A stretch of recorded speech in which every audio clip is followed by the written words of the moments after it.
নারীদের সম্পর্কে একটা গুরুত্বপূর্ণ তথ্য কি জানেন? যে আপনি তাকে যা বলবেন সে আস্তে আস্তে তাই হতে থাকবে। কি বিশ্বাস হচ্ছে না? এই যেমন ধরেন আপনি তাকে বললেন যে তুমি দেখতে কিন্তু ভারী মিষ্টি, তখন সে পরিপাটি হয়ে নিজেকে আরো গুছিয়ে রাখা শুরু করবে। আপনি যদি তাকে ভালো বলেন সে আরো ভালো হতে থাকবে। আপনি যদি বলেন যে তোমার মনের মধ্যে অনেক মায়া, ভালোর জন্য তুমি নিমেষেই যে কোনো কিছু কুরবানি দিতে পারো, তখনও সে সেটা রপ্ত করতে শুরু করবে।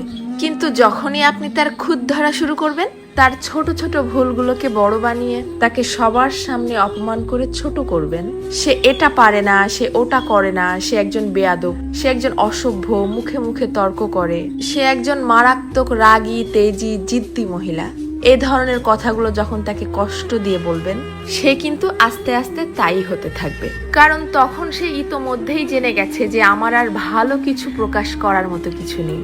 সবার সামনে যেহেতু আমি খারাপ হয়েই গেছি, তো আরো খারাপ হয়ে যাই, তখন আর সে কোনোভাবেই কারোর সামনে নিজেকে সঠিক প্রমাণ করার প্রয়োজনীয়তা অনুভব করবে না। সে ধরেই নিবে যে কেউ আমাকে ভালো বললে ভালো, আর না বললে আরো ভালো। কে বুঝলো বা বুঝলো না এটা নিয়ে আর মাথায় ঘামাবে না। এটুকু তার ঠিকই বোধগম্য হয়ে যাবে যে আমি সবাইকে সম্মান দেখিয়ে লাইনের পেছনেই দাঁড়াই অথবা সামনে, সব অবস্থাতেই আমি খারাপ।